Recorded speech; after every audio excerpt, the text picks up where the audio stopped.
bagenza okunonya engamba y'essimu okukuba nga amannya abagamba kozi ekitanda Biko nga bagamba Biko ali ne sikini bakyali ensambya eyo gwe baatuuza wansi muggo kiwakoze naye wamuterese newakuzaala yiganga ate kati mbw ate we yagenze yiganga naawe n'ofuna abalenzi nebamukuba emboozi nagiwuliddeko ne lakyali wange dizayina yandaze bu vidiyo yankubidde nagamba nina egguliro lyendabye ku tiktok ate egguliro liridde ndyawasi bagambye nti gugo batuuza ensambya bulijjo olizali enade yiganga batuuza ensambya sinze gwe batuuza bagamba nti bulijjo olizali embajje yiganga mumusaleko neraguwafunye kulu sijja kulimba I was totally surprised. Kubanga iganga story yabadde so familiar kubanga ngeriretinga nnyo ku nze iganga yo naliyo for some time. Iganga nina abavubuka ab'eggaali sinti baggaali nina abantu baggaali just bakyali bange era abavubuka bakyali bange siri mu byaggaali business muli nani musawo sinza kuba business naggaali just naye abavubuka mikwano gyange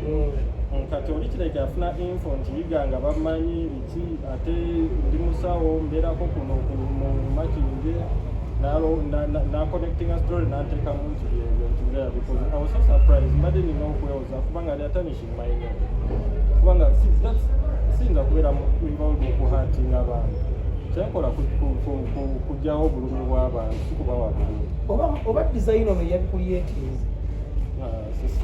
ng'ayagala ojja emawulire osobole okukuba obulungi abantu amawulire galo gafuukiza buli afunamu erinnya ojja kuba nga tukubira nti musawo twagala ojja omwana waffe amenyesa okugula omujjanjabireka tabanga dizayina we yabikuliyetikubanga ekisooka kya byonna mu katambi kali akatambi kali agagwa mu nnyini nnyini kyoŋŋamba nti abantu basatu basobola okukola vidiyo zonna nga beefaananyiriza kisoboka okubanga omuntu akufaanana ekyo kyo kisoboka ebyo bibaawo I've been told multiple times oba wakipanze otidde nti gaali egenda kuyitamu sikiriiwo siyinza kuba kubanga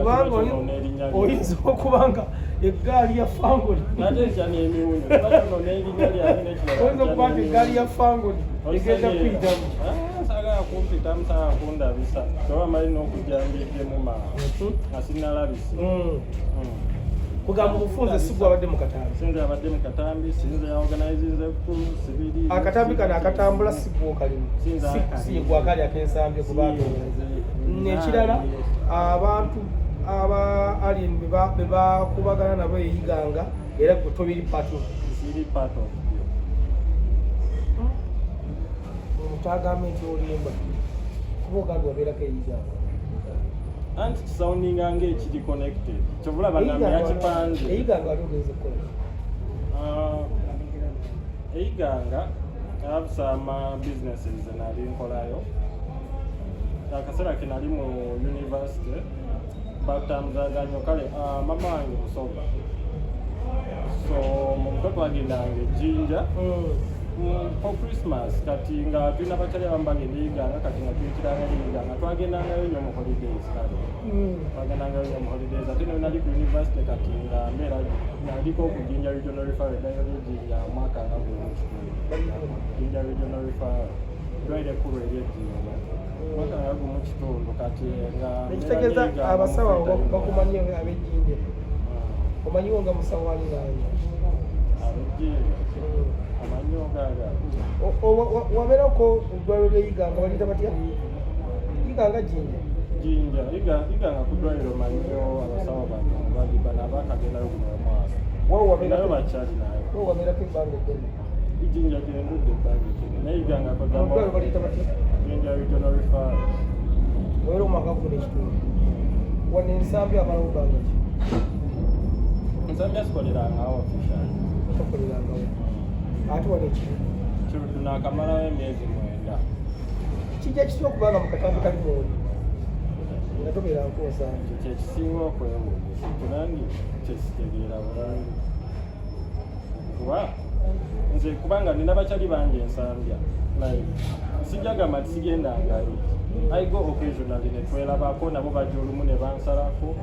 naye ekisinga okunewunyisa nti nange mukatambi nze ndaba oyo sinze but people telling me enze ali mukatambi nze eriso lyange liŋŋamba sinze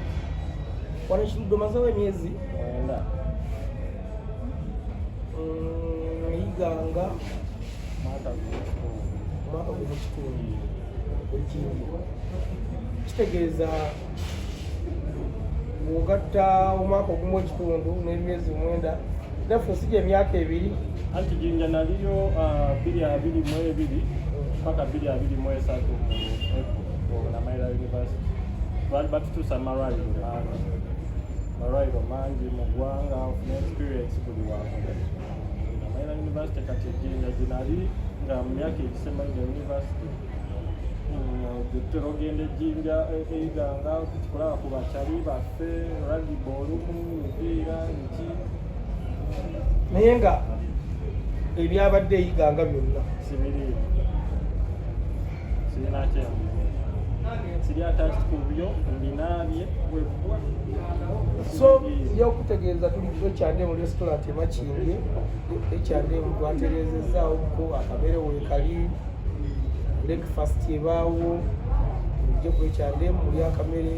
tulina sulamoto kule mmotoka sulamoto yakoze ne branch ey'okubiri eri wali eriŋemba namasaka wolengera kakalina akalungi sulamoto agenda ali awo naye awo mukevide muzunza empale zammwe emmotoka ezaliko zimitwala $5,000 okukka waggulu abantu bewansi tusigaleyo eri wansi ku lwesalaama wano si wala mufufa nkumpimpi nawo wewali abadde balina akakisente kafakintwali wakali twasigaddewo tugenda kuba tuli awo so nenja okutegeeza tugenda kuza omwezi 2 tugenda kubeera ku Serena Hotel esofi Nantongo ng'ayimba omanya abayimbi obamanyi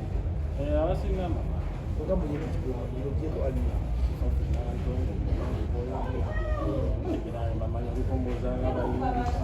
simanyi gwe bomanyi nga dokita abayimbi mbamanyi tonyogeza amanyi ofunako ebiseera ebyeddembe awo nogaa kati ngenzeeko nnyo okkiriza tuwa ku oba biddwa byakyama okuwa kufaananyiyo nga bakutikkira onefa ebera nga omuddwaliro obawa tubiraga abantu because abantu bajja kugamba nti oyo gumalese muyaye dokita wawe afaana bw'atyo ayambadde galubindi omanyi abantu kati nze nange owedda musimu njogane nga manyi ti dokita oli musajja munene kati newunyisa okuba nga dokita gwenjogera naye era ali abani akuba ku kiti anyamu kadrinks okitegeera kati neewunya nengamba bati baitogera kubanga kyaliwawo kyaliwagamwita Kevin ali eyo mukongo naye bamu ekitegeera nawe dokita ogenda kujja kupiemu ekiti kati waliwo omulakula ne bamwita focus ate owaga nti dokita yosoga nti kuba olubuto luli eri atambula yesindika bwesindi atambula yesindika bwesindi abantu bakwata badokita bede naku nga bajja kumalero bonna boogera ekyo badokita bantu newunyiza nawe okuba nti oli dokita bagenda asanga omuntu afaanana obaki olina girlfriend Serena ojja kukyogera ayitemu Serena tolina girlfriend Serena ate olinayo omwana abaana ninayo baana 1 2 3 4 dokita okikola otya mubakazi bana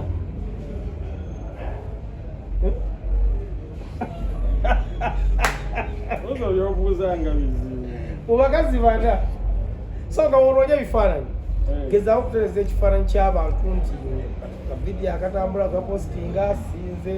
era ebyalisikiri beyiganga okuba anti sitereka muno bifaananyi nze byagundi mulimu byamabwa byabiki byaki bya bintu bya ddwaliro totulaga byamabwa bibalaga tekikkirizibwa waki otulanga bakutikkira ebyo biri ku drive mulimu byaki kati olinamu byonna ngaoyambadde oba ngaoyambadde gawuni kirina mukyokka kiramu kyekyo ate wano oyambadde nayo tiwali ogenda kwebaka ebyo bya theatre tomanyi oti oyambala mu theatre kasibati gomanyi ebyeddwaliro bwotyo bw'oyambala ng'ogenda oli mu theatre. Bwotyo bw'oyambala. Kevin okisse. Bwotyo bw'oteekeddwa okwambala. Olinamu ekirala? Otiketa wakozesa mannya ki? Nkozesa Bampita Biko. Biko. Instagram. Bampita ebeerako kwonna. Bampita Biko just kanyumirayo nga kali Bampita Biko. Bampita Biko. Okay. Bampita Biko. Bampita Biko. Twitter. Buli wamu. Facebook. Bampita Biko. Omuntu singa kukubira nga yala kumujjanjabira waka. Wabana amajja agawera. Ojje ekiruddu bya bwereere naye wakaawo. Ekiruddu omujjanjabira bwereere. Ekiruddu bwereere. Wakaawa kaba kakyuse. So musawo Biko olinayo akatalekeka. Akatalekeka. Akatalekeka balekemu kaki. Simanyi. Ozitenyuzo bagamba.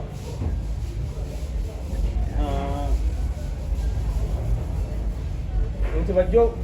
bamenyeka amagombo gyo bajjanjabe. Akatalekeka kali kamu. Munkoneko nja lwakosi sijja sharinga namba yange abalina obuzibu abalina abetaaga connections mu ddwaliro nga mwagala bakola omusaba akkirizibwa okugaba ennamba zikirizibwa ayagala obuyambi mu bya health nga teriko nga namba tagenda gikubako for any other reason omujjanjaba nga kyokka bwereere wajja ekiruddu bya bwereere ekiruddu muwadi kiri olimu ekiruddu saawa eno ndi mu internal medicine ndi kuwagira endocrinology kale gwemanya gyendi naye nga ajja ekiruddu bwereere but if it's offside ekyo kyakusasulira kati kuoba musawo wa gavumenti right now bwomala university osooka n'okola internship omwaka mulamba okuwa ekipapula internship y'amateeka teri kugidoozinga gibatera okwekalakasizaako tebakusasula bakwayo akasente kakaki then bakuwa ekipapula kati internship obanira okolera gavumenti oba employer wa ministry of health naye nga gibateekwa omwaka gumu but after internship ofunira omulimu gwa gavumenti kati omuzi ofuna sente obusente bwobutono nnyo designer oyimba enyimba n'okuyimba mpozi kuyisaawo ninawo nakozeyo video y'oluyimba lwa hip hop baluyita omukono mu bbanga mama toli dokita oli muyimbi eri ye main kino kye ekyokuyimba nti ekyokuyimba kinyuma like but eri ye main ogambye omuntu ng'akunoonya social media handles bakuyitaani Bampita Biko TikTok Bampita Biko Facebook Bampita Biko Instagram Bampita Biko wawala wendeseyo kasipati wala wonna Bampita Biko X Bampita Biko Beach Bampita Biko wonna so abanoonya omukulu ono okubamenya amagumba bamuyita Biko naye nga alina ne vidiyo ye empya YouTube channel bagita batya Bampita Biko olimba mu lunoonye baluyita batya omukono mu bbanga olimba hip hop bayira obusi ate yadde ndi musawo mucha hip hop nze mubi kanyuga kati olina kolopera ne alien sina kolabo just wali olimba lwe nali ndyo kuba ku bantu omanyi ng'oyokya abantu kati ne mwokyamu ngo mu 2023 nenkuba layini nga mwokya ebyo bikole mubitegeera bali mukono mu bbanga tukutaddeyo so omukono mu bbanga waggulu ddala mu bbanga best hip hop song esinga kati mu Uganda ate nze best hip hop artist sibaddeyo okuba mwana mbadde nnosooka malirize byenkola ndyoke nzije kusiiga awo oyimba wano kwogera nawe mbadde nga ntonanisa okuyimba nti maama hip hop ng'agenda kututta busaati tuwaddemu tuweemu akapera okay waniko mukono mu bbanga ezo nseera zempanga akusinga tankanga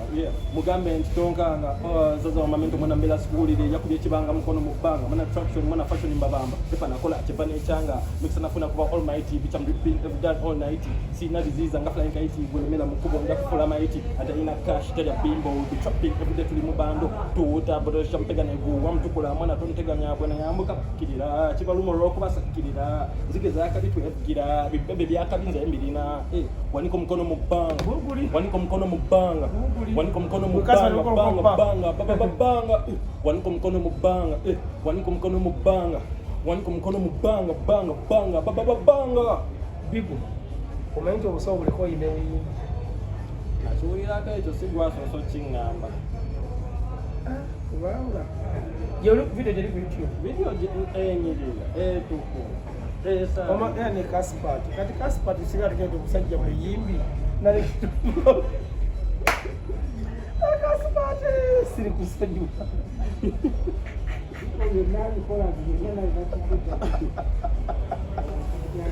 Bigo. Njagala kukuta soke from na chikanga tano chake.